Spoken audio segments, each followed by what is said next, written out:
तर गंगापूर धरणातून 5,000 क्युसेक वेगाने विसर्ग झालाय। सोमेश्वर धबधब्याने रौद्र रूप धारण केलंय। धबधबा पाहण्यासाठी पर्यटकांनी गर्दी केली आहे। तर खबरदारी म्हणून सुरक्षा रक्षक तैनात करण्यात आले। त्यातील आढावा घेतला आमचे प्रतिनिधी महेश महाले यांनी।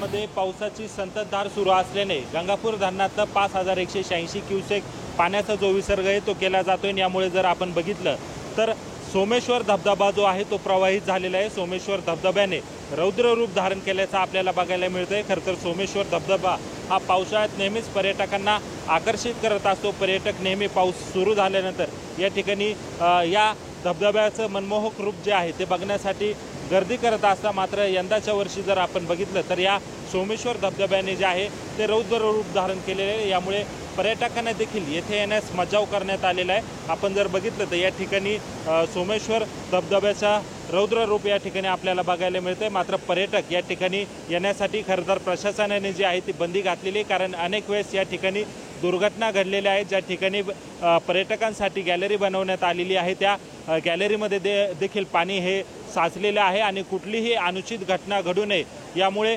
पर्यटकांना लांब ठेवण्यात आलेले आहे। लांबून जे आहे ते पर्यटक सोमेश्वर धबधब्याचं जे रूप आहे ते बघू शकताय। तर कुठलाही अनुचित प्रकार घडू नये यासाठी सुरक्षा रक्षक देखील या ठिकाणी तैनात करण्यात आलेले आहे। एकूणच जर आपण बघितलं तर नाशिक जिल्ह्यामध्ये पावसाची संततधार ही गेल्या महिनाभरापासून सातत्याने सुरू आहे आणि यामुळे खरं तर नाशिककरांसह मराठवाड्याला देखील मोठा दिलासा जो आहे तो मिळालेला आहे। कारण गंगापूर धरणातून विसर्ग करण्यात आलेला आहे। आतापर्यंत जायकवाडीला जवळपास 18 TMC पाणी जे आहे ते नाशिक जिल्ह्यातनं गेलेलं आहे। त्यामुळे नाशिककरांसह मराठवाड्यांसाठी ही आनंदाची बाब आहे। कारण जायकवाडीच्या पाणी पातळीमध्ये देखील वाढ होताना आपल्याला बघायला मिळते। तर दुसरीकडे जर आपण बघितलं तर सोमेश्वर धबधब्याचं हे रौद्र रूप आपल्याला या ठिकाणी बघायला मिळतंय।